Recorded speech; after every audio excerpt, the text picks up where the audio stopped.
खालसा जी ਨੂੰ ਆਖਦੇ ਹਾਂ। ਸੋ ਤਾਂ ਪ੍ਰੋਗਰਾਮ ਦੇ ਵਿੱਚ ਆਪ ਸਭ ਦਾ ਨਿੱਘਾ ਸਵਾਗਤ ਹੈ। ਪ੍ਰੋਗਰਾਮ ਲੈ ਕੇ ਹਾਜ਼ਰ ਹੋ ਚੁੱਕੇ ਹਾਂ ਜੀ ਆਪਾਂ ਇਸ ਮੌਕੇ। ਆਪ ਜਿਹੜਾ ਜੀ ਖਬਰ 'ਤੇ ਨਜ਼ਰ ਦਾ ਸਵੇਰ ਦਾ ਬੁਲੇਟਿਨ ਆ ਅਤੇ ਮਿੰਟੂ ਗੁਰਸਰੀਆ ਜੀ ਆਪਣੇ ਨਾਲ ਇਸ ਟਾਈਮ ਜੁੜ ਚੁੱਕੇ ਨੇ। ਮਿੰਟੂ ਜੀ ਜੀ ਨੂੰ ਸਵਾਗਤ ਹੈ। ਸਤਿ ਸ੍ਰੀ ਅਕਾਲ ਜੀ। ਸ਼ੁਕਰੀਆ ਜੀ, ਸਾਰਿਆਂ ਨੂੰ ਸਤਿ ਸ਼੍ਰੀ ਅਕਾਲ ਜੀ। ਸਾਡੇ ਅੱਜ ਦੇ ਪ੍ਰੋਗਰਾਮ ਖਬਰ 'ਤੇ ਨਜ਼ਰ ਉਸ ਨੂੰ ਸਪੋਂਸਰ ਕਰਦੇ ਨੇ ਖਾਲਸਾ ਇੰਸ਼ੋਰੈਂਸ ਏਜੰਸੀ ਵਾਲੇ, ਜਿਨ੍ਹਾਂ ਦੇ ਕੋਲੋਂ ਤੁਸੀਂ ਹਰ ਇੱਕ ਤਰੀਕੇ ਦੀ ਇੰਸ਼ੋਰੈਂਸ ਕਰਵਾ ਸਕਦੇ ਹੋ। ਇੰਸ਼ੋਰੈਂਸ ਬਾਰੇ ਪਤਾ ਕਰਨ ਲਈ ਕਾਲ ਕਰ ਸਕਦੇ ਹੋ ਨੰਬਰ 408 272 2500 ਦੇ ਉੱਤੇ। ਇਸ ਮੌਕੇ Covid California health insurance Obama care ਦੀਆਂ ਐਪਲੀਕੇਸ਼ਨਜ਼ ਰੀਨਿਊਅਲਸ ਦਾ ਸਮਾਂ ਚੱਲ ਰਿਹਾ। ਉਸ ਦੇ ਬਾਰੇ ਜਾਣਕਾਰੀ ਲਈ ਤੁਸੀਂ ਇਹਨਾਂ ਦੇ ਨਾਲ ਸੰਪਰਕ ਕਰੋ 4082722500। ਨਾਲ ਹੀ Krishan Dhanota university, Baljinder Singh Nejar Woodland, Sucha Singh, Jaskaran Singh, Gurpartap Singh Fresno, Jarnail Singh Lynnwood Washington, Harjeet Singh Surinder Kaur Aujla Daly City, Paramjit Kaur Rangi Vacaville, GN tyre and lube ਵਾਲੇ, ਜਿਨ੍ਹਾਂ ਦੇ ਕੋਲੋਂ ਤੁਸੀਂ truck wash, oil change, air brake ਦਾ ਕੰਮ ਕਰਵਾ ਸਕਦੇ ਹੋ। ਨਵੇਂ ਪੁਰਾਣੇ ਟਾਇਰ ਵਾਜਿਬ ਕੀਮਤਾਂ 'ਤੇ ਖਰੀਦ ਸਕਦੇ ਹੋ। ਸੈਂਟਰਨੈਲਾ ਮੰਡੇਲਾ 'ਚ ਲੋਕੇਸ਼ਨ ਨੇ। ਕਾਲ ਕਰ ਸਕਦੇ ਹੋ Minnesota 209 277 0113। West Coast truck driving school Fresno ਵਾਲੇ, ਜਿਹੜੇ ਕਿ ਤੁਹਾਨੂੰ ਟਰੱਕ ਦਾ ਲਾਇਸੈਂਸ ਵਧੀਆ ਸਿਖਲਾਈ ਦੇ ਕੇ ਘੱਟ ਸਮੇਂ ਦੇ ਵਿੱਚ ਲੈਣ 'ਚ ਸਹਾਇਤਾ ਕਰਦੇ ਨੇ।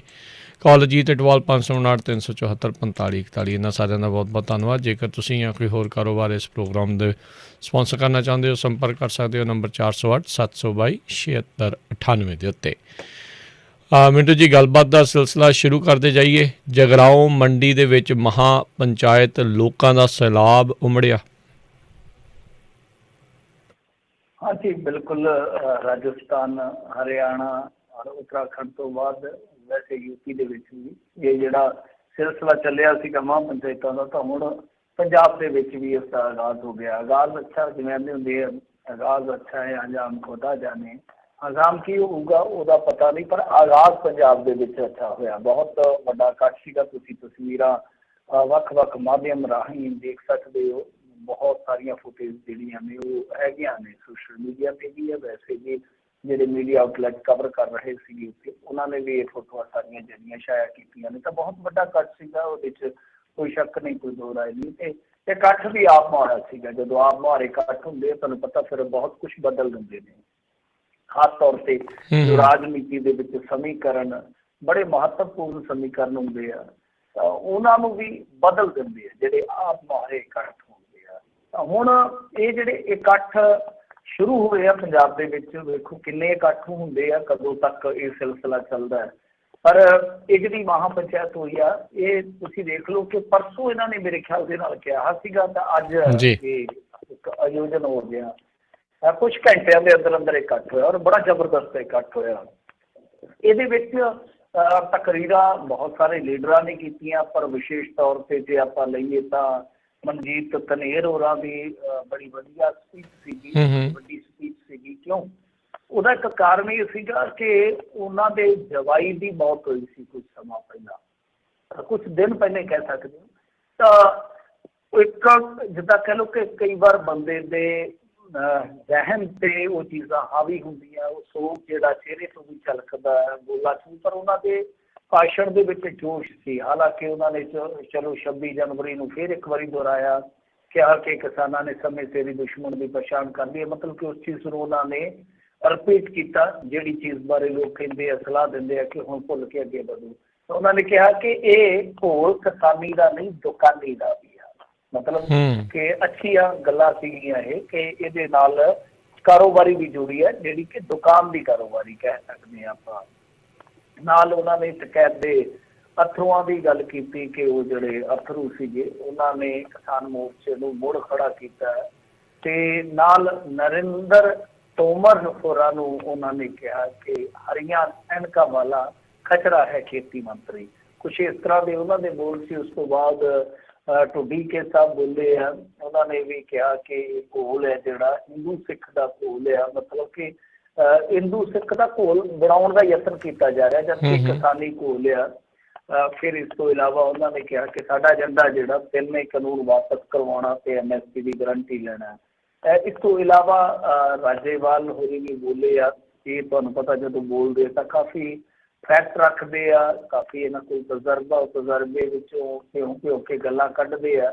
ਅੱਜ ਇਹਨਾਂ ਨੇ ਕਿਹਾ ਕਿ ਅੱਜ ਇਕੱਠੇ ਹੋ ਕੇ ਲੜਨ ਦਾ ਵਕਤ ਹੈ, ਬਰਬਾਦੀ ਤੋਂ ਬਾਅਦ ਕੋਈ ਫਾਇਦਾ ਨਹੀਂ। ਮਤਲਬ ਕਿ ਹੁਣ ਜੇ ਸੰਭਲ ਗਏ ਤਾਂ ਠੀਕ ਆ। ਹਾਲਾਂਕਿ ਇਹਨਾਂ ਨੇ ਮੁੱਢ ਤੋਂ ਦੱਸਿਆ ਤਫਸੀਲ ਪੂਰਵਕ ਕਿ ਕਿਸ ਤਰ੍ਹਾਂ ਇਹਨਾਂ ਸਾਰੀਆਂ ਚੀਜ਼ਾਂ ਦਾ ਮੁੱਢ ਵੱਜਿਆ ਔਰ ਕਿਸ ਤਰ੍ਹਾਂ ਪਹਿਲਾਂ ਵੀ ਇਹ ਖੁੱਲ੍ਹੀ ਮੰਡੀ ਸੀ ਕਿ ਜਦੋਂ ਪੰਜਾਬ ਦੇ ਵਿੱਚ ਇੱਕ ਪਾਬੰਦੀ ਕਰ ਦਿੱਤੀ ਗਈ ਕਿ ਕੋਈ ਵੀ ਅਨਾਜ ਬਾਹਰ ਲੈ ਕੇ ਨਹੀਂ ਜਾ ਸਕਦਾ, ਤਾਂ ਅਸੀਂ ਉਸ ਟਾਈਮ 1974 ਦੇ ਵਿੱਚ 5-5 ਕਿਲੋ ਕਣਕ ਖੜੀ ਗ੍ਰਿਫਤਾਰੀਆਂ ਦਿੱਤੀਆਂ।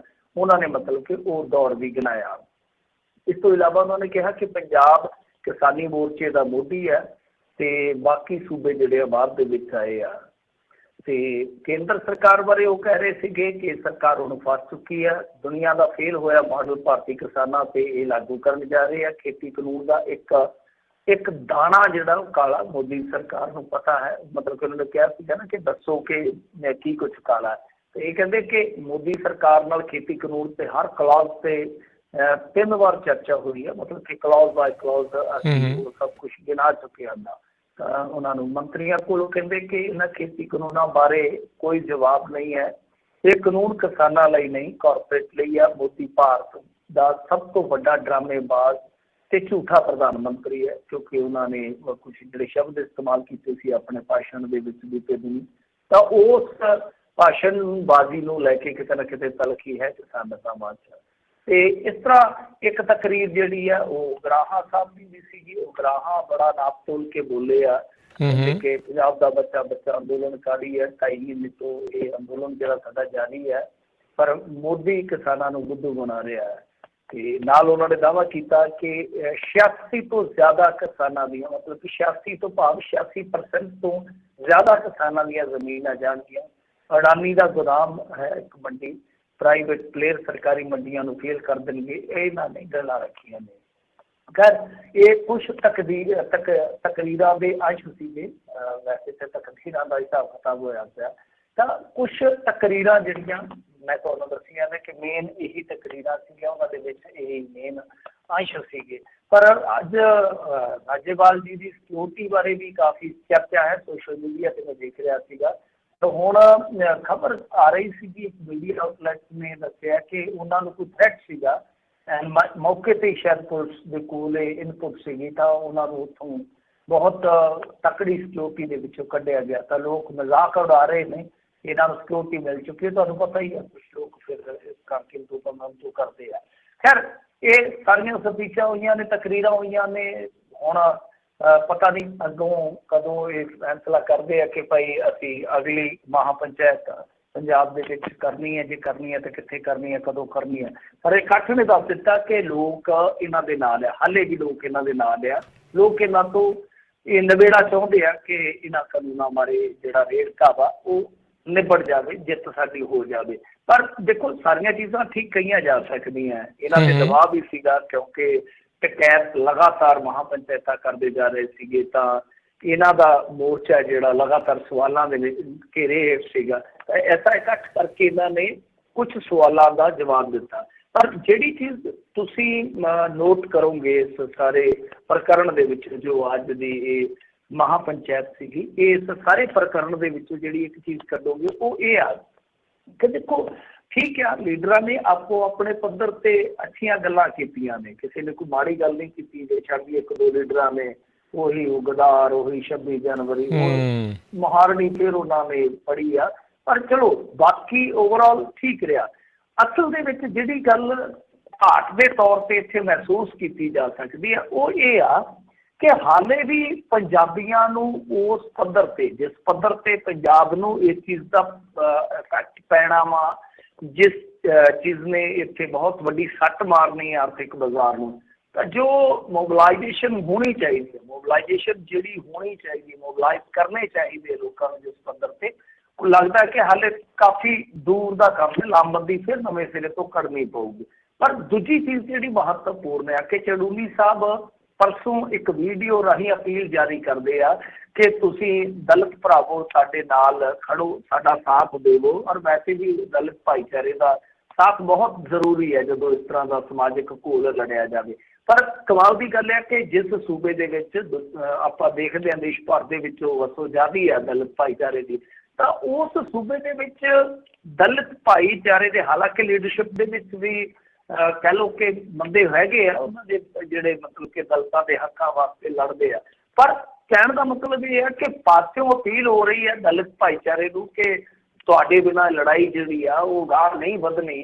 ਤਾਂ ਦੂਸਰੇ ਪਾਸੇ ਪੰਜਾਬ ਦੀ ਧਰਤੀ ਤੋਂ ਐਸੀ ਕੋਈ ਅਪੀਲ ਮੈਂ ਨਹੀਂ ਸੁਣੀ ਕਮ ਸੇ ਕਮ ਕਿਸੇ ਵੀ ਤਕਰੀਰ ਦੇ ਵਿੱਚ।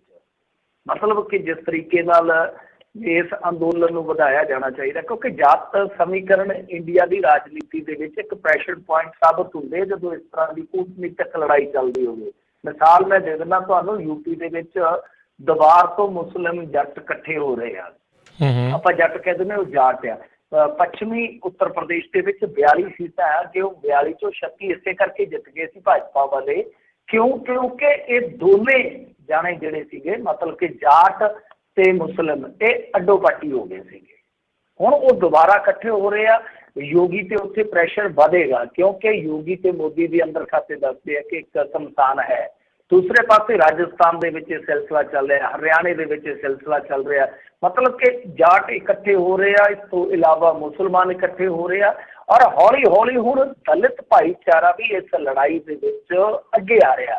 ਕਿਉਂਕਿ ਪਹਿਲਾਂ ਉਹਨਾਂ ਨੂੰ ਲੱਗਦਾ ਸੀਗਾ ਕਿ ਇਹ ਅਪਰ ਕਲਾਸ ਤੇ ਮਿਡਲ ਕਲਾਸ ਦੀ ਲੜਾਈ ਅਸੀਂ ਕੀ ਲੈਣਾ, ਪਰ ਹੌਲੀ ਹੌਲੀ ਉਹਨਾਂ ਨੂੰ ਪਤਾ ਲੱਗਿਆ ਕਿ ਮਿਡਲ ਕਲਾਸ ਦੇ ਨਾਲ ਜੇ ਅਸੀਂ ਲੱਗਦੇ ਹਾਂ ਤਾਂ ਇੱਕ ਐਸੀ ਅਪਰ ਕਲਾਸ ਨੂੰ ਅਸੀਂ ਮਾਤ ਦੇ ਸਕਦੇ ਹਾਂ ਜੋ ਸਾਡੇ ਲਈ ਵੀ ਉਨੀ ਉਹ ਖਤਰਨਾਕ ਸਾਬਤ ਹੋ ਰਹੀ ਹੈ ਜਿੰਨੀ ਕਿ ਮਿਡਲ ਕਲਾਸ ਲਈ। ਤਾਂ ਇਹ ਚੀਜ਼ਾਂ ਜਿਹੜੀਆਂ ਨੇ ਉਹ ਜਦੋਂ ਤੁਸੀਂ ਕਹਿ ਲਓ ਵਿਸ਼ਲੇਸ਼ਣ ਦੇ ਵਿੱਚ ਲੈ ਕੇ ਆਓਗੇ ਤਾਂ ਤੁਹਾਨੂੰ ਪਤਾ ਲੱਗੇਗਾ ਕਿ ਅਸਲ ਦੇ ਵਿੱਚ ਉਹਨਾਂ ਕੌਮਾਂਤਰੀ ਪ੍ਰੈਸ਼ਰ ਅਸਰ ਪਾਉਂਦਾ ਜਿੰਨਾ ਇਹ ਸਿਆਸੀ ਪ੍ਰੈਸ਼ਰ ਅਸਰ ਪਾਉਂਦਾ, ਕਿਉਂਕਿ ਆਉਣ ਵਾਲੇ ਕੁਛ ਮਹੀਨਿਆਂ ਦੇ ਅੰਦਰ ਅੰਦਰ 10 ਸੂਬਿਆਂ 'ਚ ਇਲੈਕਸ਼ਨ ਆ ਔਰ ਦਲਿਤ ਭਾਈਚਾਰੇ ਦੀ ਵੋਟ ਜਾਂ ਜਿਹੜੀ ਇਹ ਜਾਟ ਮੁਸਲਿਮ ਇਹ ਸਮੀਕਰਨ ਜਿੱਥੇ ਜਿੱਥੇ ਵੀ ਬਣ ਗਏ ਉੱਥੇ ਉੱਥੇ ਔਂਕੜਾਂ ਨੇ। ਔਰ ਖਾਸ ਗੱਲ ਇਹ ਕਿ ਯੂਪੀ ਦੇ ਵਿੱਚ ਵੀ ਗਾਂ ਇਲੈਕਸ਼ਨ ਆ, ਹਰਿਆਣੇ ਦੀ ਸਰਕਾਰ ਤੇ ਹੈ ਹੀ ਕੰਢਿਆਂ ਤੇ, ਪੰਜਾਬ ਦੇ ਵਿੱਚ ਵੀ ਇਲੈਕਸ਼ਨ ਆ, ਰਾਜਸਥਾਨ ਦੇ ਵਿੱਚ ਵੀ ਜੇ ਤੁਸੀਂ ਦੇਖੋਗੇ ਤਾਂ ਮੇਰੇ ਖਿਆਲ ਦੇ ਨਾਲ 24 ਤੋਂ ਲਾ ਲਓ ਕਿ 1 ਸਾਲ 1.5 ਸਾਲ ਪਹਿਲਾਂ ਉੱਥੇ ਵੀ ਇਲੈਕਸ਼ਨ ਹੋਣਾ, 1.5 ਸਾਲ ਪਹਿਲਾਂ 24 ਤੋਂ। ਤਾਂ ਇਹ ਮੇਰੇ ਕਹਿਣ ਦਾ ਮਤਲਬ ਇਹ ਹੈ ਕਿ ਇਸ ਤਰ੍ਹਾਂ ਦੇ ਸਮੀਕਰਨ ਹੁਣ ਇਹਨਾਂ ਨੂੰ ਵੀ ਸੋਚਣੇ ਪੈਣਗੇ।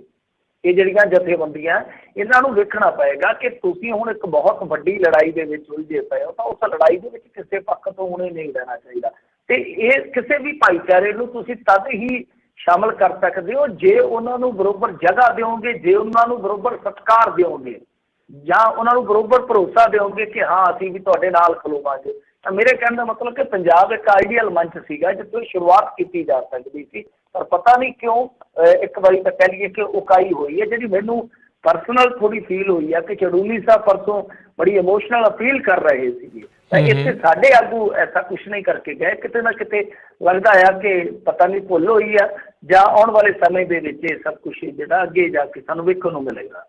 ਜੀ ਮਿੰਟੋ ਜੀ, ਹੁਣ ਜਿੱਦਾਂ ਆਪਾਂ ਚਰਚਾਵਾਂ ਕਰ ਰਹੇ ਹਾਂ ਵੱਖ-ਵੱਖ ਸੂਬਿਆਂ 'ਚ ਵੱਖ-ਵੱਖ ਮਹਾਪੰਚਾਇਤਾਂ, ਕੀ ਇਹਨਾਂ ਦਾ ਆਪਸੀ ਕਲੈਸ਼ ਵੀ ਹੋ ਸਕਦਾ ਆ ਵੀ ਕੌਣ ਵੱਡਾ ਲੀਡਰ ਆ? ਨਹੀਂ ਦੇਖੋ, ਇਹ ਤਾਂ ਹੁਣ ਵੱਡਾ ਲੀਡਰ ਤਾਂ ਮੇਰੇ ਖਿਆਲ ਦੇ ਨਾਲ ਇਸ ਵੇਲੇ ਟਕੈਤੀ ਆ, ਉਹ ਕਲੈਸ਼ ਤਾਂ ਚੱਲੇਗਾ ਹੀ ਨਾ, ਉਹ ਤਾਂ ਹੌਲੀ ਹੌਲੀ ਵਧੇਗਾ ਮੇਰੇ ਖਿਆਲ ਦੇ ਨਾਲ, ਕਿਉਂਕਿ ਚੜੂਨੀ ਦੇ ਹਲਕੇ ਦੇ ਵਿੱਚ ਇਲਾਕੇ ਦੇ ਵਿੱਚ ਪਰਸੋਂ ਸੀਗੀ ਜਿਹੜੀ ਮਹਾਪੰਚਾਇਤ ਉਹਦੇ ਵਿੱਚ ਚੜੂਨੀ ਸ਼ਾਮਲ ਨਹੀਂ ਸੀਗੇ। ਇਹ ਚੀਜ਼ ਨੋਟ ਕਰੋ ਨਾ ਤੁਸੀਂ ਕਿ ਚੜੂਨੀ ਸਾਹਿਬ ਉੱਥੇ ਹੈ ਨਹੀਂ ਸੀਗੇ ਜਦਕਿ ਉਹ ਹਰਿਆਣੇ ਦੇ ਵਿੱਚ ਹੀ ਸੀਗੇ, ਇਹਨੇ ਵੀ ਕਿਸ਼ਨ ਵੀ ਨੂੰ ਭੇਜਿਆ ਹੋਇਆ ਸੀਗਾ।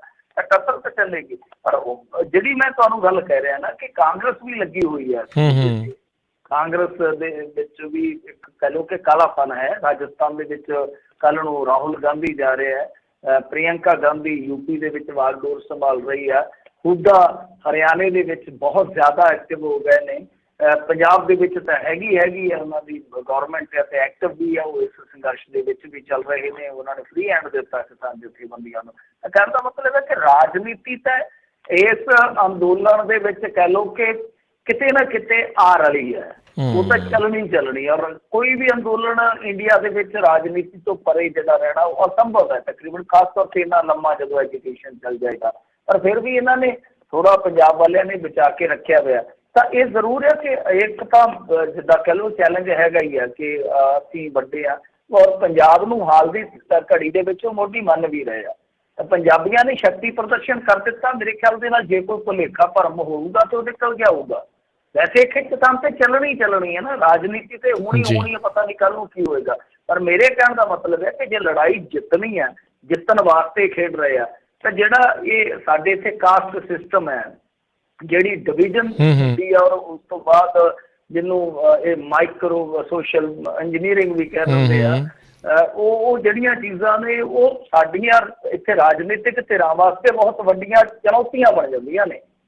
ਤਾਂ ਇਹਨਾਂ ਨੂੰ ਇਸ ਪਾਸੇ ਮੈਂ ਤਾਂ ਕਹਿੰਦਾ ਕਿ ਜ਼ਿਆਦਾ ਸੋਚਣਾ ਚਾਹੀਦਾ ਹੁਣ, ਕਿਉਂਕਿ ਕੌਮਾਂਤਰੀ ਪੱਧਰ ਤੇ ਵੀ ਪ੍ਰੈਸ਼ਰ ਹੈ ਹੀ ਆ। ਇਜ਼ਰਾਈਲ ਦੀ ਇਹਨਾਂ ਨੇ ਹਮਾਇਤ ਨਹੀਂ ਕੀਤੀ, ICC ਨੇ ਜਿੱਦਾਂ ਫਿਲਿਸਤੀਨ ਦੇ ਵਿੱਚ ਕਿਹਾ ਕਿ ਅਸੀਂ ਆਪਣੇ ਆਬਜ਼ਰਵਰ ਭੇਜਾਂਗੇ, ਰਿਪੋਰਟ ਹਾਸਲ ਕਰਾਂਗੇ ਅਸੀਂ ਕਿ ਉਹ ਸਾਡਾ ਅਧਿਕਾਰ ਖੇਤਰ ਹੈ, ਅਸੀਂ ਜਾ ਸਕਦੇ ਹਾਂ।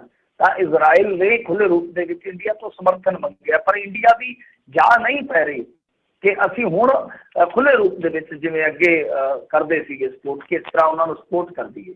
ਹਾਲ ਦੀ ਕਦੀ ਕੋਈ ਓਫੀਸ਼ੀਅਲ ਬਿਆਨ ਨਹੀਂ ਆ ਰਿਹਾ। ਇਹ ਚੀਜ਼ਾਂ ਨੋਟ ਕਰਨ ਵਾਲੀਆਂ ਕਿ ਬਾਹਰੋਂ ਵੀ ਪ੍ਰੈਸ਼ਰ ਹੈ, ਕੌਮਾਂਤਰੀ ਕੂਟਨੀਤੀ ਦੇ ਵਿੱਚ ਬਹੁਤ ਕੁਝ ਸੋਚਣਾ ਪੈਂਦਾ। ਪਰ ਮੈਂ ਜਿਵੇਂ ਤੁਹਾਨੂੰ ਕਿਹਾ ਕਿ ਉਸੇ ਤਰ੍ਹਾਂ ਦਾ ਇੱਕ ਪ੍ਰੈਸ਼ਰ ਜਿਹੜਾ ਹੈ ਉਹ ਅੰਦਰੂਨੀ ਰਾਜਨੀਤੀ ਦਾ ਹੁੰਦਾ ਹੈ।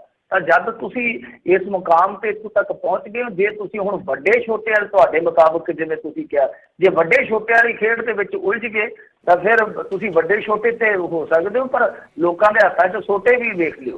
ਜੀ ਜੀ, ਕਿਉਂਕਿ ਇਨ ਦੀ ਐਂਡ ਇਸ ਚੀਜ਼ ਦਾ ਨੁਕਸਾਨ ਤਾਂ ਸੰਘਰਸ਼ ਨੂੰ ਹੀ ਹੋਣਾ ਆ। ਕੌਮਾਂਤਰੀ ਗੱਲ ਕਰਦੇ ਜਾਈਏ, ਪ੍ਰਧਾਨ ਮੰਤਰੀ ਸਾਡੇ ਇੱਥੇ ਗਵਾਂਢੀ ਮੁਲਕ ਦੇ ਜਸਟਿਨ ਟਰੂਡੋ ਨੇ ਮੋਦੀ ਨਾਲ ਕੀਤੀ ਗੱਲਬਾਤ, ਕਿਸਾਨ ਅੰਦੋਲਨ ਦੀ ਕੀਤੀ ਚਰਚਾ।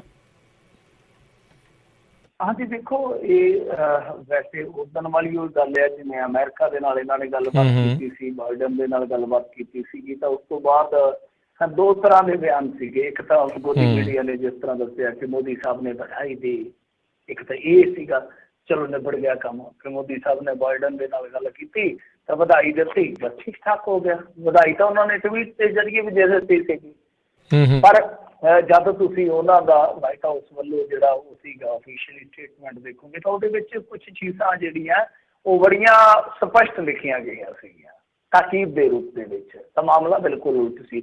ਅੱਜ ਵੀ ਕੁਛ ਇਸੇ ਤਰ੍ਹਾਂ ਦਾ ਹੀ ਮਾਜਰਾ ਹੈ। ਜਿੱਦਾਂ ਜੇ ਤੁਸੀਂ ਦੇਖੋਗੇ ਮੋਦੀ ਜੀ ਨੇ ਜੋ ਟਵੀਟ ਕੀਤਾ ਤਾਂ ਉਹਨਾਂ ਨੇ ਲਿਖਿਆ ਕਿ ਮੇਰੇ ਮਿੱਤਰ ਜਸਟਿਨ ਟਰੂਡੋ ਦਾ ਫੋਨ ਆਉਣ 'ਤੇ ਖੁਸ਼ੀ ਹੋਈ, ਅਤੇ ਉਹਨਾਂ ਨੂੰ ਭਰੋਸਾ ਦਿੱਤਾ ਗਿਆ ਕਿ ਕੈਨੇਡਾ ਨੇ ਕੋਵਿਡ ਵੈਕਸੀਨ ਦੀ ਜਿੰਨੀ ਖੁਰਾਕ ਦੀ ਮੰਗ ਕੀਤੀ ਹੈ ਉਸਦੀ ਸਪਲਾਈ ਪੂਰੀ ਤਰ੍ਹਾਂ ਯਕੀਨੀ ਬਣਾਉਣ ਲਈ ਭਾਰਤ ਸਾਰੇ ਯਤਨ ਕਰੇਗਾ।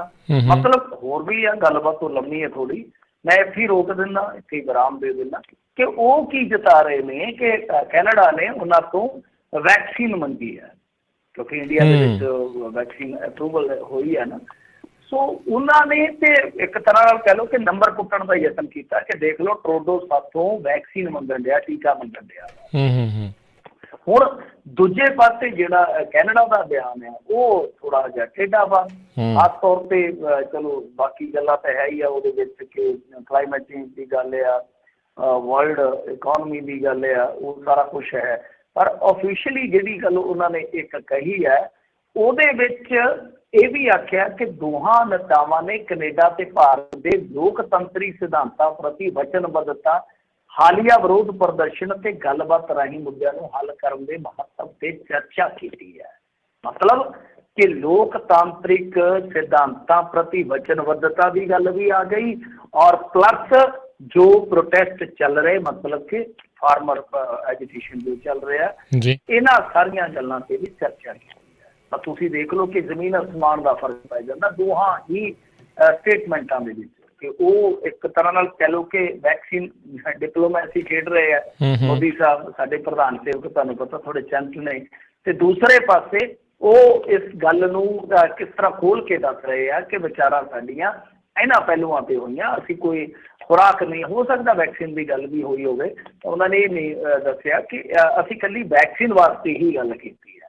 ਤੋ ਇਹ ਆਪਣੇ ਆਪ ਦੇ ਵਿੱਚ ਕਹਾਣੀ ਨੂੰ ਹੋਰ ਵੀ ਸਾਫ਼ ਕਰ ਦਿੰਦੇ। ਜੋ ਮੈਂ ਕੌਮਾਂਤਰੀ ਪੱਧਰ ਦੀ ਤੁਹਾਨੂੰ ਦੱਸਦਾ ਕਿ ਇਸ ਵੇਲੇ ਹਲਚਲ ਹੈ, ਉਹਦੇ ਵਿੱਚ ਇਹ ਚੀਜ਼ ਹੋਰ ਵੀ ਸਾਫ਼ ਹੋ ਜਾਂਦੀ ਹੈ, ਕਿਉਂਕਿ ਅੱਜ ਤੁਸੀਂ ਦੇਖਿਆ ਹੋਣਾ ਕਿ ਚਾਈਨਾ ਤੇ ਇੰਡੀਆ ਦਾ ਜਿਹੜਾ ਸਟੈਂਡ ਆਫ ਚੱਲਦਾ ਸੀਗਾ ਉਹਦੇ ਵਿੱਚ ਵੀ ਡਿਵੈਲਪਮੈਂਟ ਹੋਈ ਆ। ਦੋਵੇਂ ਦੇਸ਼ਾਂ ਦੀਆਂ ਫੌਜਾਂ ਜਿਹੜੀਆਂ ਉਹ ਪਿੱਛੇ ਹਟਣ ਵਾਸਤੇ ਤਿਆਰ ਹੋਈਆਂ ਨੇ। ਖਾਸ ਤੌਰ ਤੇ ਜੋ ਪੈਂਗੋਂਗ ਝੀਲ ਦਾ ਰੌਲਾ ਸੀਗਾ ਉਹਦੇ ਬਾਰੇ ਰਾਜਨਾਥ ਸਿੰਘ ਜੀ ਅੱਜ ਬਕਾਇਦਾ ਬੋਲੇ ਨੇ ਸਦਨ ਦੇ ਵਿੱਚ।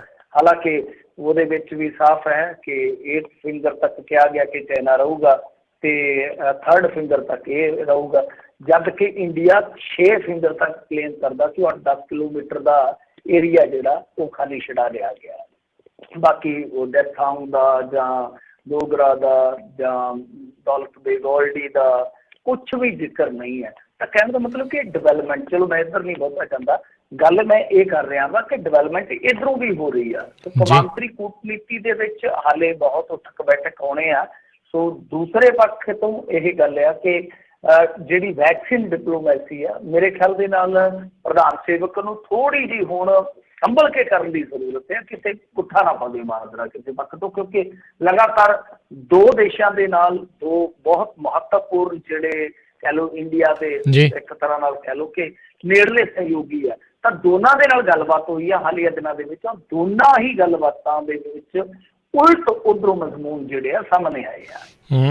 ਜੀ ਜੀ, ਬਿਲਕੁਲ ਦੇਖਣਾ ਪਊਗਾ ਵੀ ਇਸ ਦਾ ਅਸਰ ਕੋਈ ਵਿਦੇਸ਼ੀ ਯਾਤਰਾ ਈਵੀ ਦੇ ਉੱਤੇ ਕੋਈ ਹੁੰਦਾ ਵੀ ਆ ਕਿ ਨਹੀਂ।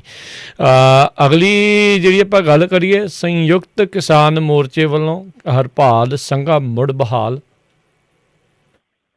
ਹਾਂਜੀ, ਸੰਘਾ ਸਾਹਿਬ ਨੂੰ ਉਹਨਾਂ ਨੇ ਬਿਠਾ ਲਿਆ ਫਿਰ ਦੁਬਾਰਾ ਮੰਜੇ ਤੇ ਕਿ ਆਜੋ ਸੰਘਾ ਸਾਹਿਬ ਬੈਠਦੇ ਹਾਂ ਆਪਾਂ। ਖੈਰ ਇਹ ਉਹੀ ਦੋ ਜਥੇਬੰਦੀਆਂ ਨੇ ਜਿਨ੍ਹਾਂ ਨੂੰ ਮੁਅੱਤਲ ਕਰ ਦਿੱਤਾ ਗਿਆ ਸੀਗਾ ਆਰਜ਼ੀ ਤੌਰ ਤੇ ਕਿ ਤੁਸੀਂ ਆਊਟਰ ਰਿੰਗ ਰੋਡ ਤੇ ਕਿਉਂ ਗਏ ਹੋ।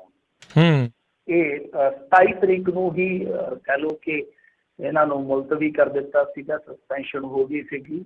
ਉਸ ਤੋਂ ਬਾਅਦ ਗੱਲ ਢਕੀ ਰਹੀ, 5-6 ਤਰੀਕ ਤੱਕ ਕਿਸੇ ਨੂੰ ਪਤਾ ਨਹੀਂ ਲੱਗਿਆ। ਫਿਰ ਫੂਲ ਸਾਹਿਬ ਨੇ ਇੱਕ ਇੰਟਰਵਿਊ ਦਿੱਤੀ ਸੀ, ਉਹਦੇ ਵਿੱਚ ਉਹਨਾਂ ਨੇ ਖੁਲਾਸਾ ਕਰ ਦਿੱਤਾ ਸੀਗਾ ਕਿ ਇਸ ਤਰ੍ਹਾਂ ਭਾਈ ਸਾਨੂੰ ਆਰਜ਼ੀ ਤੌਰ ਤੇ ਇਹਨਾਂ ਨੇ ਮੁਅੱਤਲ ਕਰ ਦਿੱਤਾ। ਫਿਰ ਜਦੋਂ ਰੌਲਾ ਜ਼ਿਆਦਾ ਪੈ ਗਿਆ, ਹੁਣ ਇਹ ਖਬਰ ਆ ਰਹੀ ਆ ਕਿ ਸੰਘਾ ਸਾਹਿਬ ਨੂੰ ਮਤਲਬ ਕਿ ਇਹਨਾਂ ਦੀ ਜਥੇਬੰਦੀ ਨੂੰ ਦੁਬਾਰਾ ਬੁਲਾ ਲਿਆ ਗਿਆ। ਪਰ ਜੇ ਇਹਨਾਂ ਨੂੰ ਬੁਲਾ ਲਿਆ ਗਿਆ, ਹਾਲਾਂਕਿ ਡੱਲੇਵਾਲ ਸਾਹਿਬ ਨੇ ਪੁਸ਼ਟੀ ਵੀ ਕੀਤੀ ਹੈ, ਜਗਬਾਣੀ ਨੇ ਉਹਨਾਂ ਦੇ ਹਵਾਲੇ ਨਾਲ ਭਾਸ਼ਣ ਵੀ ਛਾਪਿਆ। ਫਿਰ ਸਵਾਲ ਇਹੋ ਉੱਠਦਾ ਆ ਕਿ ਇਹਨਾਂ ਦਾ ਕੀ ਕਸੂਰ ਆ, ਇਹਨਾਂ ਨੂੰ ਵੀ ਨਾਲ ਰੱਖ ਲਓ, ਕਿਉਂਕਿ ਫੂਲ ਸਾਹਿਬ ਕਹਿੰਦੇ ਪਏ ਆ ਕਿ ਸਾਡੇ ਤੇ 2 ਦੋਸ਼ ਲੱਗੇ ਸੀਗੇ ਕਿ ਤੁਸੀਂ ਆਊਟਰ ਰਿੰਗ ਰੋਡ ਤੇ ਕਾਹਤੋਂ ਗਏ, ਤਾਂ ਅਸੀਂ ਦੱਸ ਦਿੱਤਾ ਕਿ ਭਾਈ ਸਾਡਾ ਕਾਡਰ ਗਿਆ ਸੀਗਾ ਤਾਂ ਸਾਡੇ ਮੁੰਡੇ ਉਹਨਾਂ ਨੂੰ ਵਾਪਸ ਅਹੁਦੇਦਾਰ ਮਤਲਬ ਕਿ ਵਾਪਸ ਲੈਣ ਲਈ ਚਲੇ ਗਏ ਸੀਗੇ। ਉਹਨਾਂ ਦੇ ਅਹੁਦੇਦਾਰ ਬਲਦੇਵ ਸਿੰਘ ਜੀਰਾ ਨੇ ਗੱਲਾਂ ਕਹ ਲਓ ਕਿ ਸਪਸ਼ਟ ਵੀ ਕੀਤੀਆਂ ਨੇ। ਤਾਂ ਦੂਸਰੇ ਪਾਸੇ ਕਹਿੰਦੇ ਕਿ ਦੂਜਾ ਦੋਸ਼ ਇਹ ਲਾਉਂਦੇ ਕਿ ਤੁਸੀਂ ਗੁਰਨਾਮ ਸਿੰਘ ਝੜੂਨੀ ਨੂੰ ਵਲ ਕੇ ਲੈ ਗਏ, ਮਤਲਬ ਕਿ ਵਰਗਲਾ ਕੇ ਲੈ ਗਏ, ਜਿਵੇਂ ਆਪਾਂ ਪੰਜਾਬੀ ਕਹਿੰਦੇ ਕਿ ਪਚਲਾ ਕੇ ਲੈ ਗਿਆ ਕੋਈ।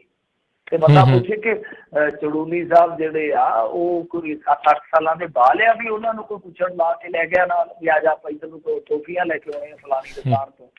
ਤੇ ਬੜੀ ਮੈਂ ਕਹੂੰਗਾ ਕਿ ਜੀਬੋ ਗਰੀਬ ਦੀ ਸਥਿਤੀ ਬਣ ਗਈ ਆ, ਕਿਉਂਕਿ ਮਨਜੀਤ ਰਾਏ ਦੀ ਜਥੇਬੰਦੀ ਵੀ ਗਈ ਸੀਗੀ, 2-3 ਜਥੇਬੰਦੀਆਂ ਹੋਰ ਵੀ ਗਈਆਂ ਨੇ, ਪਰ ਗਾਜ 2 ਜਥੇਬੰਦੀਆਂ ਤੇ ਡਿੱਗੀ ਆ। ਦੇਖੋ ਚਲੋ ਸੰਘਾ ਸਾਹਿਬ ਨੂੰ ਪਹਿਲਾਂ ਨੇ ਲੈ ਲਿਆ, ਹੁਣ ਮੇਨ ਰਹਿ ਗਈ ਫੂਲ ਸਾਹਿਬ ਦੀ ਜਥੇਬੰਦੀ ਕ੍ਰਾਂਤੀਕਾਰੀ ਜਿਹਨਾਂ ਨੂੰ ਕਹਿੰਦੇ ਆ, ਉਹਨਾਂ ਦਾ ਗਰੁੱਪ ਆ। ਹੁਣ ਉਹਨਾਂ ਦੀ ਜਿਹੜੀ ਸਟੇਟਮੈਂਟ ਆ, ਜੀਰਾ ਦੀ ਜਿਹੜੀ ਇਹਨਾਂ ਦੇ ਅਹੁਦੇਦਾਰ ਆ, ਉਹਨਾਂ ਦੀ ਸਟੇਟਮੈਂਟ ਮੈਂ ਸੁਣ ਰਿਹਾ ਸੀਗਾ ਵੀਡੀਓ ਜਿਹਦੇ 'ਚ ਸਪਸ਼ਟੀਕਰਨ ਦੇ ਰਹੇ। 2 ਵੀਡੀਓ ਆਈਆਂ ਨੇ, ਉਹ ਤੁਸੀਂ ਸੁਣ ਸਕਦੇ ਹੋ ਉਹਨਾਂ ਦੇ ਪੇਜ 'ਤੇ ਜਾ ਕੇ, ਹਾਲੇ ਵੀ ਪਈਆਂ ਹੋਣਗੀਆਂ। ਤਾਂ ਪਹਿਲਾਂ ਆਈ ਸੀ ਕਿ ਦੂਜੀ ਉਹਨਾਂ ਨੇ ਬਾਅਦ ਦੇ ਵਿੱਚ ਰਿਲੀਜ਼ ਕੀਤੀ ਆ। ਉਹਦੇ ਵਿੱਚ ਉਹ ਇੱਕ ਗੱਲ ਕਹਿੰਦੇ ਆ, ਉਹ ਕਹਿੰਦੇ ਨੇ ਕਿ ਦੇਖੋ ਅਸੀਂ ਵਿਰੋਧ ਕਰਦੇ ਆ, ਮਤਲਬ ਕਿ ਜਦੋਂ ਵੀ ਕਿਸਾਨਾਂ ਦੇ ਉਲਟ ਕਿਤੇ ਫੈਸਲਾ ਬਣ ਲੱਗਦਾ ਜਾਂ ਇਸ ਸੰਘਰਸ਼ ਦੇ ਉਲਟ ਫੈਸਲਾ ਬਣ ਲੱਗਦਾ, ਮਤਲਬ ਕਿ ਜਦੋਂ ਅਸੀਂ ਸਾਰੀਆਂ ਜਥੇਬੰਦੀਆਂ ਇਕੱਠੀਆਂ ਹੋ ਕੇ ਗੱਲਬਾਤ ਕਰਦੇ ਆ, ਮਤਲਬ ਕਿ ਅਸੀਂ ਸਿਰ ਜੋੜ ਕੇ ਬਹਿਨੇ ਵਿਚਾਰਾਂ ਕਰਦੇ ਆ, ਤਾਂ ਉਸ ਸਮੇਂ ਜਦੋਂ ਵੀ ਲੱਗਦਾ ਕਿ ਝੋਲ ਵੱਜਣ ਲੱਗੀ ਆ ਤੇ ਅਸੀਂ ਵਿਰੋਧਤਾ ਕਰਦੇ ਆ, ਡਟ ਕੇ ਵਿਰੋਧਤਾ ਕਰਦੇ ਆ। ਸ਼ਾਇਦ ਇਸੇ ਕਰਕੇ ਸਾਨੂੰ ਬਾਹਰ ਕਰਨ ਦਾ ਯਤਨ ਕੀਤਾ ਜਾ ਰਿਹਾ। ਇਹ ਦੇਖੋ ਹੁਣ ਆਪਣੇ ਆਪ ਦੇ ਵਿੱਚ ਬਹੁਤ ਵੱਡਾ ਕਲੇਸ਼ ਆ। ਪਹਿਲੀ ਗੱਲ ਤਾਂ ਇਹ ਆ ਕਿ 2 ਜਥੇਬੰਦੀਆਂ ਨੂੰ ਹੀ ਮੁਅੱਤਲ ਕਿਉਂ ਕੀਤਾ ਗਿਆ। ਸਭ ਤੋਂ ਵੱਡਾ ਸਵਾਲ ਹੈ ਕਿ ਝੜੂਨੀ ਸਾਹਿਬ ਤੇ ਕਾਰਵਾਈ ਕਿਉਂ ਨਹੀਂ, ਉਹਨਾਂ ਨੂੰ ਕਿਵੇਂ ਕੋਈ ਵਲ ਕੇ ਲਿਜਾ ਸਕਦਾ। ਉਹ ਤੇ ਅੱਗੇ ਲੱਗ ਕੇ ਪੰਜਾਬ ਨੂੰ ਇੱਧਰ ਨੂੰ ਲੈ ਕੇ ਆਏ ਸੀ, ਦਿੱਲੀ ਨੂੰ, ਕਿਉਂਕਿ ਪਹਿਲਾਂ ਬੈਰੀਕੇਡ ਉਹਨਾਂ ਨੇ ਤੋੜੇ ਸੀ ਵਾਲੇ ਏਰੀਏ ਦੇ ਵਿੱਚ। ਇਹ ਕਮਾਲ ਦੀ ਗੱਲ ਹੈ। ਸੋ ਜਿੱਦਾਂ ਉਹ ਕਹਿ ਰਹੇ ਨੇ ਕਿ ਅਸਲ ਦੇ ਵਿੱਚ ਸਾਨੂੰ ਲਾਂਭੇ ਤਾਂ ਕੀਤਾ ਜਾ ਰਿਹਾ ਕਿਉਂਕਿ ਅਸੀਂ ਸਹਿਮਤੀ ਜਤਾਉਂਦੇ ਜਦੋਂ ਵੀ ਲੱਗਦਾ ਕਿ ਸੰਘਰਸ਼ ਦੇ ਉਲਟ ਕੋਈ ਫੈਸਲਾ ਲੈ ਸਕਦਾ। ਤੇ ਇੱਥੇ ਫਿਰ ਜਦੋਂ ਉਤਲੇ ਪਾਸੇ ਇਸ ਤਰ੍ਹਾਂ ਦਾ ਵਖਰੇਵਾ ਹੈ ਤਾਂ ਹੇਠਲੇ ਪੱਧਰ ਤੇ ਫਿਰ ਸ਼ੱਕ ਜਾਏਗਾ ਨਾ। ਮੁੱਦਾ ਕਹਿੰਦੇ ਆ ਲੋਕਾਂ ਨੂੰ ਕਿ ਤੁਸੀਂ ਅੱਖਾਂ ਮੀਚ ਕੇ ਯਕੀਨ ਕਰੋ, ਪਰ ਅੱਖਾਂ ਮੀਚ ਕੇ ਕਿਉਂ, ਅੱਖਾਂ ਖੋਲ ਕੇ ਕੰਨ ਖੋਲ ਕੇ ਲੋਕ ਇਹਨਾਂ ਗੱਲਾਂ ਦਾ ਵਿਸ਼ਲੇਸ਼ਣ ਵੀ ਕਰਦੇ ਆ ਕਿ ਦੇਖੋ 15-17 ਦੀ ਇੱਕ ਵੋਟਿੰਗ ਦਾ ਮਸਲਾ ਆਇਆ ਸੀਗਾ, ਜਿੱਧਰ ਸਰਕਾਰ ਨੇ ਪ੍ਰਪੋਜ਼ਲ ਦਿੱਤਾ ਕਿ 17 ਕਹਿੰਦੀਆਂ ਸੀਗੀਆਂ ਕਿ ਨਹੀਂ ਇਹ ਪ੍ਰਪੋਜ਼ਲ ਮੰਨਣਯੋਗ ਨਹੀਂ ਹੈ, ਤਾਂ 15 ਸਹਿਮਤ ਸੀਗੇ ਕਿ ਮੰਨ ਲਓ। ਤਾਂ ਫਰਜ਼ ਕਰੋ ਕਿ 2-3 ਹੋ ਸਕਦਾ ਹੈ ਕਿ ਉਹ ਅਸਹਿਮਤ ਧਿਰਾਂ ਵਾਲੇ ਹੋਣ ਤੇ ਕੱਲ੍ਹ ਨੂੰ ਉਹਨਾਂ ਨੂੰ ਲਾਂਭੇ ਕਰਕੇ ਫਿਰ ਉਹ ਸਹਿਮਤੀ ਦੇ ਵਿੱਚ ਬਰੋਬਰ ਹੋ ਜਾਵੇ ਕੰਮ, ਜਾਂ ਜਿਹੜੀ ਸਹਿਮਤੀ ਉਹ ਭਾਰੀ ਹੋ ਜਾਵੇ ਸਹਿਮਤੀ 'ਤੇ, ਤਾਂ ਕਹਾਣੀ ਤਾਂ ਫਿਰ ਖਿੱਲਰ ਗਈ ਨਾ, ਕਹਾਣੀ ਤਾਂ ਖਿੱਲਰ ਗਈ। ਸੋ ਇਸ ਕਰਕੇ ਹੇਠਲੇ ਪੱਧਰ 'ਤੇ ਇਹਨਾਂ ਚੀਜ਼ਾਂ 'ਤੇ ਸ਼ੱਕ ਜਿਹੜੇ ਮੈਂ ਤੁਹਾਨੂੰ ਗਿਣਾ ਰਿਹਾ ਕਿ ਲੋਕ ਇਹ ਮੂੰਹੋਂ ਕੱਢਦੇ ਆ ਕਿ ਦੇਖੋ ਜੀ ਉਤਲੇ ਪੱਧਰ 'ਤੇ ਜਦੋਂ ਇਸ ਤਰ੍ਹਾਂ ਦਾ ਵਖਰੇਵਾ, ਤਾਂ ਇਹ ਕਹਾਣੀ ਵੀ ਕਿਤੇ ਨਾ ਕਿਤੇ ਫਿਰ ਸ਼ੱਕ ਦੀ ਸੂਈ 'ਤੇ ਆ ਕੇ ਅਟਕਦੀ ਆ ਕਿ ਕੱਲ੍ਹ ਨੂੰ ਇਹ ਕਹਾਣੀ ਨਾ ਵਾਪਰ ਜਾਵੇ ਜਿੱਦਾਂ ਹੁਣ ਮੋਹ ਕਹਿ ਰਹੇ ਨੇ। ਜੀ ਜੀ ਜੀ ਅਗਲੀ ਆਪਾਂ ਗੱਲ ਕਰੀਏ, ਪ੍ਰਸ਼ਾਂਤ ਭੂਸ਼ਣ ਦਾ ਬਿਆਨ ਆ, ਕੇਂਦਰ ਸਰਕਾਰ ਵੱਲੋਂ ਖੇਤੀ ਕਾਨੂੰਨਾਂ ਨੂੰ 3 ਸਾਲ ਲਈ ਮੁਅੱਤਲ ਕਰਨ ਦੀ ਤਜਵੀਜ਼ ਕਿਸਾਨ ਸੰਘਰਸ਼ ਲਈ ਵੱਡੀ ਪ੍ਰਾਪਤੀ ਹੈ। ਹਾਂਜੀ ਦੇਖੋ ਇਹ ਗੱਲ ਤੇ ਹੈ, ਮੈਂ ਵੀ ਮੰਨਦਾ ਇਸ ਚੀਜ਼ ਦੇ ਨਾਲ ਕਿ ਜਿੱਦਣ ਉਹਨਾਂ ਨੇ 1.5 ਸਾਲ ਦੇ, ਵੈਸੇ 1.5 ਸਾਲ ਦੀ ਉਹਨਾਂ ਨੇ ਕਿਹਾ ਸੀ ਆਫੀਸ਼ੀਅਲੀ ਕਿ ਅਸੀਂ 1.5 ਸਾਲ ਵਾਸਤੇ ਇਹਨਾਂ ਨੂੰ ਹੋਲਡ ਕਰ ਦਿੰਦੇ ਹਾਂ, ਜੇ ਜ਼ਰੂਰਤ ਪਈ ਤੇ ਅਸੀਂ ਇਸ ਸਮੇਂ 'ਚ ਕੋਈ ਇਜ਼ਾਫਾ ਕਰ ਦਿਆਂਗੇ, ਕੋਈ ਵਾਧਾ ਕਰ ਦਿਆਂਗੇ। ਮਤਲਬ ਕਿ ਇਹ ਕਿਹਾ ਜਾ ਰਿਹਾ ਸੀਗਾ ਕਿ 3 ਸਾਲ ਤੱਕ ਵੀ ਵਾਧਾ ਕੀਤਾ ਜਾ ਸਕਦਾ ਇਸ ਵਕਫੇ ਦੇ ਵਿੱਚ। ਤੇ ਮੇਰਾ ਮੰਨਣਾ ਹੈ ਕਿ ਜਿੱਦਣ ਉਹਨਾਂ ਨੇ ਪ੍ਰਪੋਜ਼ਲ ਦਿੱਤਾ ਸੀਗਾ, ਅਸਲ ਦੇ ਵਿੱਚ ਮੋਦੀ ਸਰਕਾਰ ਉਦਣ ਹੀ ਹਾਰ ਗਈ ਸੀਗੀ। ਹੁਣ ਤਾਂ ਜਿਹੜੇ ਮੋਦੀ ਸਾਹਿਬ ਦੇ ਭਾਸ਼ਣ ਆ ਉਸ ਹਾਰ ਨੂੰ ਇੱਕ ਤਰ੍ਹਾਂ ਨਾਲ ਕਹਿ ਲਓ ਕਿ ਢੱਕਣ ਦਾ ਯਤਨ ਹੈ, ਜਾਂ ਜਿਹੜਾ ਦੇਸ਼ ਦਾ ਬਹੁਤ ਵੱਡਾ ਤਬਕਾ ਇਹਨਾਂ 'ਤੇ ਅੰਨਾ ਯਕੀਨ ਕਰਦਾ ਹੈ, ਬਸ ਉਹਨੂੰ ਇੱਕ ਤਰ੍ਹਾਂ ਨਾਲ ਕਹਿ ਲਓ ਕਿ ਭੁਚਲਾਵੇ 'ਚ ਰੱਖਣ ਦਾ ਯਤਨ ਹੈ। ਬਾਕੀ ਸਿਧਾਂਤਕ ਤੌਰ 'ਤੇ ਜੇ ਤੁਸੀਂ ਦੇਖੋਗੇ, ਨੈਤਿਕ ਤੌਰ 'ਤੇ ਸਰਕਾਰ ਉਸ ਦਿਨ ਹਾਰ ਗਈ ਸੀ। ਤਾਂ ਭੂਸ਼ਣ ਸਾਹਿਬ ਨੇ ਵੀ ਇਹੋ ਗੱਲ ਕਹੀ ਆ, ਪਰ ਇਹਨਾਂ ਦੀ ਗੱਲ ਦੇ ਵਿੱਚ ਕਿਉਂਕਿ ਯੋਗੇਂਦਰ ਯਾਦਵ ਹੋਰਾਂ ਦੇ ਨਾਲ ਇਹਨਾਂ ਦੀ ਸਾਂਝ ਆ, ਸਿਆਸਤ ਦੇ ਵਿੱਚ ਵੀ ਪ੍ਰਸ਼ਾਂਤ ਭੂਸ਼ਣ ਐਕਟਿਵ ਰਹੇ ਨੇ ਔਰ ਹੈਗੇ ਵੀ ਆ ਥੋੜ੍ਹੇ ਬਹੁਤੇ। ਸੋ ਇਹ ਹੁਣ ਪਤਾ ਨਹੀਂ ਇਸ ਚੀਜ਼ ਨੂੰ ਉਹ ਪ੍ਰਾਪਤੀ ਦੇ ਤੌਰ 'ਤੇ ਕਿਉਂ ਗਿਣਾ ਰਹੇ ਆ ਕਿ ਪ੍ਰਾਪਤੀ ਹੋ ਗਈ ਆ, ਜਾਂ ਕਹਿ ਰਹੇ ਆ ਕਿ ਜੇ 3 ਸਾਲ ਤੱਕ ਵੀ ਕੱਲ੍ਹ ਨੂੰ ਮੰਨਿਆ ਜਾਂਦਾ ਤਾਂ ਉਹ ਵੀ ਇੱਕ ਪ੍ਰਾਪਤੀ ਹੋਏਗੀ। ਕਿਤੇ ਇਹ ਵੀ ਤਾਂ ਨਹੀਂ ਸਮਝਾਉਣ ਦਾ ਯਤਨ ਕਰ ਰਹੇ, ਕਿਉਂਕਿ ਤੁਹਾਨੂੰ ਪਤਾ ਹੀ ਹੈ ਕਿ ਕਈ ਵਾਰ ਸਿਆਣੇ ਬੰਦੇ ਜਿਹੜੇ ਹੁੰਦੇ ਆ ਨਾ, ਫਾਹ ਛੋਟਾ ਨਹੀਂ ਮਾਰਦੇ, ਬੋਚ ਕੇ ਗੱਲ ਜਿਹੜੀ ਆ ਉਹ ਰੱਖਣ ਦਾ ਯਤਨ ਕਰਦੇ ਆ। ਜੀ ਜੀ ਬਿਲਕੁਲ। ਅਗਲੀ ਆਪਾਂ ਮਿੰਟੂ ਜੀ ਜੇ ਗੱਲ ਕਰਦੇ ਜਾਈਏ ਤਾਂ ਕਹਿੰਦੇ TMC ਸਾਂਸਦ ਖਿਲਾਫ ਵਿਸ਼ੇਸ਼ ਅਧਿਕਾਰਾਂ ਦੇ ਉਲੰਘਣਾ ਦਾ ਨੋਟਿਸ, ਇਹੋ ਬੀਬੀ ਖਿਲਾਫ ਹੀ ਆ ਜਾਂ ਕੋਈ ਹੋਰ ਹੈ ਇੱਦਾਂ ਦਾ? ਹਾਂਜੀ ਉਹੀ ਆ, ਮੋਹਿਤਰਾ ਬੀਬੀ ਹੈ, ਉਹਨਾਂ 'ਤੇ ਇਹ ਆਇਆ ਵਾ। ਅਸਲ ਦੇ ਵਿੱਚ ਕੀ ਹੁੰਦਾ ਹੈ ਕਿ ਜਿਵੇਂ ਆਪਣੇ ਫੰਡਾਮੈਂਟਲ ਰਾਈਟ ਹੁੰਦੇ ਆ ਹਰੇਕ ਦੇਸ਼ ਦੇ ਵਿੱਚ, ਡੈਮੋਕ੍ਰੇਸੀ ਦੇ ਵਿੱਚ ਹਰੇਕ ਬੰਦੇ ਦੇ ਫੰਡਾਮੈਂਟਲ ਰਾਈਟ ਹੁੰਦੇ ਆ, ਪਰ ਜਿਹੜੇ MP ਹੁੰਦੇ ਆ ਜਾਂ ਜਿਹੜੇ MLA ਹੁੰਦੇ ਆ, ਉਹਨਾਂ ਦੇ ਸਦਨ ਦੇ ਵਿੱਚ ਜਾ ਕੇ ਆਪਣੇ ਨਾਲੋਂ ਥੋੜ੍ਹੇ ਵੱਖਰੇ ਹੋ ਜਾਂਦੇ ਆ। ਮਿਸਾਲ ਦੇ ਤੌਰ 'ਤੇ ਤੁਸੀਂ ਵੇਖਿਆ ਹੋਣਾ ਕਿ ਮਨਪ੍ਰੀਤ ਸਿੰਘ ਬਾਦਲ ਆ ਜਿਹੜੇ, ਉਹ ਸੁਖਬੀਰ ਸਿੰਘ ਬਾਦਲ 'ਤੇ ਕੋਈ ਸਖਤ ਹਮਲੇ ਨਹੀਂ ਕਰਦੇ ਬਾਰ, ਪਰ ਜਿਵੇਂ ਉਹ ਸਦਨ 'ਚ ਜਾਂਦੇ ਆ, ਕਿਉਂਕਿ ਉਹਨਾਂ ਦੇ ਕੋਲ ਅਧਿਕਾਰ ਹੁੰਦਾ ਗੱਲ ਕਹਿਣ ਦਾ ਕਿ ਜੋ ਮਰਜ਼ੀ ਕਹਿ ਸਕਦੇ ਆ, ਉੱਥੇ ਜਾ ਕੇ ਫਿਰ ਉਹ ਭੋਗ ਦੀਆਂ ਜਲੇਬੀਆਂ ਵੀ ਗਿਣ ਦਿੰਦੇ ਆ ਕਿ ਕਿਵੇਂ PPC ਤੋਂ ਆਈਆਂ ਸੀਗੀਆਂ, ਸਮਝੇ ਨਾ। ਤਾਂ ਉਹ ਇੱਕ ਵਿਸ਼ੇਸ਼ ਅਧਿਕਾਰ ਬਣ ਜਾਂਦਾ ਕਿ ਉੱਥੇ ਤੁਸੀਂ ਆਪਣੀ ਗੱਲ ਰੱਖ ਸਕਦੇ ਹੋ ਖੁੱਲ੍ਹੇ ਰੂਪ ਦੇ ਵਿੱਚ, ਕੋਈ ਤੁਹਾਡੇ 'ਤੇ ਕੇਸ ਨਹੀਂ ਹੁੰਦਾ।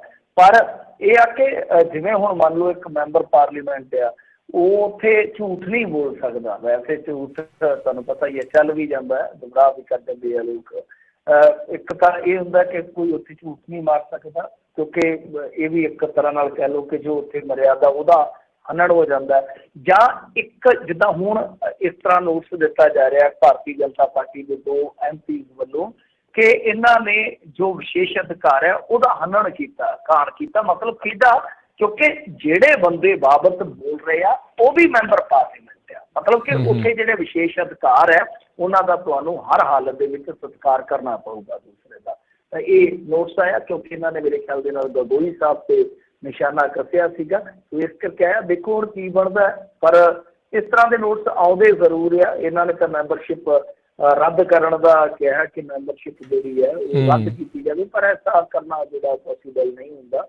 ਵੈਸੇ ਜੇ ਤੁਸੀਂ ਦੇਖੋ ਕਿ ਆਰਟੀਕਲ 121 ਹੈ ਜਿਹੜਾ, ਉਹ ਮਨ੍ਹਾ ਤੇ ਕਰਦਾ ਹੈ ਕਿ ਤੁਸੀਂ ਜਿਹੜੇ ਹਾਈ ਕੋਰਟ ਜਾਂ ਸੁਪਰੀਮ ਕੋਰਟ ਦੇ ਇਸ ਤਰ੍ਹਾਂ ਦੇ ਫੈਸਲੇ ਕੰਮਕਾਜ ਹੈ ਜਿਹੜੇ ਉਹਨਾਂ ਬਾਰੇ ਸਦਨ ਦੇ ਵਿੱਚ ਵਿਚਾਰ ਵਟਾਂਦਰਾ ਨਹੀਂ ਕਰ ਸਕਦੇ, ਮਤਲਬ ਕਿ ਵਰਤਦਾ ਹੈ ਆਰਟੀਕਲ।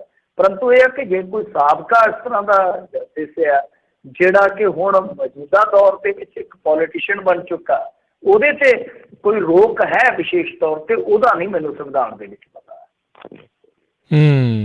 ਜੀ ਜੀ ਜੀ। ਅਗਲੀ ਆਪਾਂ ਮਿੰਟੂ ਜੀ ਗੱਲ ਕਰ ਲਈਏ, ਪ੍ਰਧਾਨ ਸੇਵਕ ਫਿਰ ਸਦਨ ਵਿੱਚ ਪੇਸ਼ ਕਰ ਗਏ ਗਲਤ ਤੱਥ।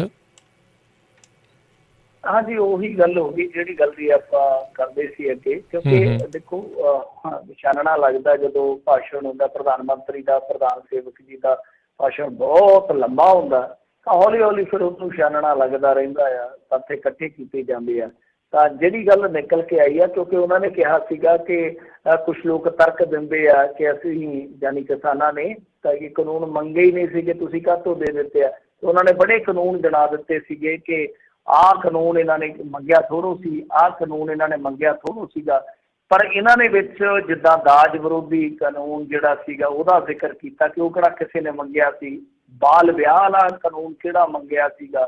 ਚਲੋ ਆਪਾਂ ਇਹਨਾਂ ਦੋ ਦੀ ਉਹ ਗੱਲ ਕਰ ਲੈਂਦੇ ਹਾਂ। ਤਾਂ ਅਸਲ ਦੇ ਵਿੱਚ ਜਿਹੜਾ ਦਾਜ ਵਿਰੋਧੀ ਕਾਨੂੰਨ ਆ, ਇਹਦੇ ਵਾਸਤੇ ਇੰਡੀਆ ਦੇ ਵਿੱਚ 10-11 ਸਾਲ ਐਜੀਟੇਸ਼ਨ ਚੱਲਿਆ ਸੀਗਾ, ਕਿਉਂਕਿ ਇਹ ਕਾਨੂੰਨ ਜਿਹੜਾ ਵਾ 1961 ਦੇ ਵਿੱਚ ਪਹਿਲਾਂ ਬਣਿਆ ਸੀਗਾ, ਡਾਵਰੀ ਪ੍ਰੋਬੇਸ਼ਨ ਐਕਟ ਜਿਹਨੂੰ ਆਪਾਂ ਕਹਿ ਦਿੰਦੇ ਹਾਂ, ਡਾਵਰੀ ਪ੍ਰੋਬੇਸ਼ਨ ਐਕਟ, ਉਹ 1961 ਦੇ ਵਿੱਚ ਸੀ। ਪਰ ਜਿਹੜਾ ਉਹ ਲਚਕੀਲਾ ਸੀਗਾ ਤਾਂ 1972 ਦੇ ਵਿੱਚ ਉਹਦੇ ਵਿਰੋਧ ਦੇ ਅੰਦਰ ਇੱਕ ਐਜੀਟੇਸ਼ਨ ਖੜਾ ਹੋਇਆ ਜਿਹਨੂੰ ਸ਼ਹਾਦਾ ਅੰਦੋਲਨ ਕਹਿੰਦੇ। ਤਾਂ ਉਸ ਤੋਂ ਬਾਅਦ 3 ਸਾਲ ਬਾਅਦ 1975 ਦੇ ਵਿੱਚ progressive organisation of women Hyderabad ਦਾ ਸੀਗਾ ਜਿਹੜਾ ਇਹ ਸੰਗਠਨ, ਉਹਨੇ ਅੰਦੋਲਨ ਸ਼ੁਰੂ ਕੀਤਾ ਜਿਹਦੇ ਵਿੱਚ 2000 ਔਰਤਾਂ ਸ਼ਾਮਲ ਸੀ। ਫਿਰ 1970 ਦੇ ਵਿੱਚ ਇਹ ਅੰਦੋਲਨ ਜਿਹੜਾ ਸੀਗਾ ਉਹ ਦਿੱਲੀ ਦੇ ਵਿੱਚ ਵੀ ਭਖਿਆ, ਪਰ ਇਸੇ ਦਰਮਿਆਨ 1979 ਦੇ ਵਿੱਚ ਜਦੋਂ ਸੱਤਿਆ ਰਾਣੀ ਚੰਦਾ ਦੀ ਬੇਟੀ ਨੂੰ ਜਲਾ ਦਿੱਤਾ ਗਿਆ ਦਾਜ ਦੀ ਖਾਤਰ, ਤਾਂ ਉਸ ਤੋਂ ਬਾਅਦ ਫਿਰ ਇਹ ਬਹੁਤ ਜ਼ਿਆਦਾ ਤਿੱਖਾ ਹੋ ਗਿਆ। ਤਾਂ ਅਖੀਰ 1983 ਦੇ ਵਿੱਚ ਇਹ ਦਾਜ ਵਿਰੋਧੀ ਕਾਨੂੰਨ ਬਣਿਆ ਸੀਗਾ, ਮਤਲਬ ਕਿ ਇੱਕ ਬਹੁਤ ਵੱਡਾ ਐਜੀਟੇਸ਼ਨ ਸੀ ਇਹਦੇ ਪਿੱਛੇ। ਪਰ ਸਭ ਤੋਂ ਹੈਰਾਨੀ ਵਾਲੀ ਗੱਲ ਇਹ ਆ ਕਿ ਜਿਹੜੀ ਗੱਲ ਦਾ 5ਵੀਂ ਵਾਲੇ ਜਵਾਕ ਨੂੰ ਵੀ ਪਤਾ ਹੁੰਦਾ, ਪ੍ਰਧਾਨ ਸੇਵਕ ਨੇ ਉੱਥੇ ਉਹ ਵੀ ਗਲਤ ਪੇਸ਼ ਕੀਤੀ ਆ, ਕਿਉਂਕਿ ਜਿਹੜਾ ਬਾਲ ਵਿਆਹ ਵਿਰੋਧੀ ਕਾਨੂੰਨ ਆ ਉਹ ਆਪਾਂ ਨੂੰ ਸਭ ਨੂੰ ਪਤਾ, ਆਪਾਂ ਕਿਤੇ ਨਾ ਕਿਤੇ ਹਿਸਟਰੀ ਦੀ ਬੁੱਕ 'ਚ ਪੜ੍ਹਿਆ ਹੋਏਗਾ ਕਿ ਉਹ ਰਾਜਾ ਰਾਮ ਮੋਹਨ ਰਾਏ ਜੀ ਦੀ ਕੋਸ਼ਿਸ਼ ਦੇ ਸਦਕਾ ਸੀਗਾ ਤੇ ਅੰਗਰੇਜ਼ਾਂ ਦੇ ਟਾਈਮ 'ਚ ਹੋਣ 'ਤੇ ਲਿਆਂਦਾ ਗਿਆ ਸੀ। ਤਾਂ ਉਹਦੇ ਵਾਸਤੇ ਵੀ ਰਾਜਾ ਰਾਮ ਮੋਹਨ ਰਾਏ ਜੀ ਨੇ ਇੱਕ ਐਜੀਟੇਸ਼ਨ ਹੈ ਜਿਹੜਾ ਉਹ ਲੜਿਆ ਸੀਗਾ। ਜੀ ਜੀ ਜੀ ਮਿੰਟੂ ਜੀ, ਬਹੁਤ ਬਹੁਤ ਤੁਹਾਡਾ ਧੰਨਵਾਦ, ਤੁਸੀਂ ਸਾਡੇ ਨਾਲ ਜੁੜੇ, ਇਹਨਾਂ ਖਬਰਾਂ ਬਾਰੇ ਜਾਣਕਾਰੀ ਦਿੱਤੀਆਂ। ਮਿਲਦੇ ਹਾਂ ਅਗਲੀ ਵਾਰ, ਮਿਹਰਬਾਨੀ, ਸਤਿ ਸ਼੍ਰੀ ਅਕਾਲ। ਸਤਿ ਸ਼੍ਰੀ ਅਕਾਲ ਜੀ। ਤੇ ਸਰੋਤਿਓ, ਇੱਥੇ ਸਾਡਾ ਅੱਜ ਦਾ ਪ੍ਰੋਗਰਾਮ ਸਮਾਪਤ ਆ। ਮਿਲਦੇ ਹਾਂ ਅਗਲੀ ਵਾਰ, ਤੱਕ ਲਈ ਮੇਰੇ ਵੱਲੋਂ ਵੀ ਤੁਹਾਨੂੰ ਸਾਰਿਆਂ ਨੂੰ ਪਿਆਰ ਸਤਿਕਾਰ ਸਨੇਹ ਕੀ ਜਿਹੀ ਸਤਿ ਸ਼੍ਰੀ ਅਕਾਲ। ਜਿਹਦੇ ਵਾਸਤੇ ਰਹੋ, ਹੱਸਦੇ ਖੇਡਦੇ ਰਹੋ ਤੇ ਸੁਣਦੇ ਰਹੋ ਜੀ ਪੰਜਾਬੀ ਰੇਡੀਓ USA।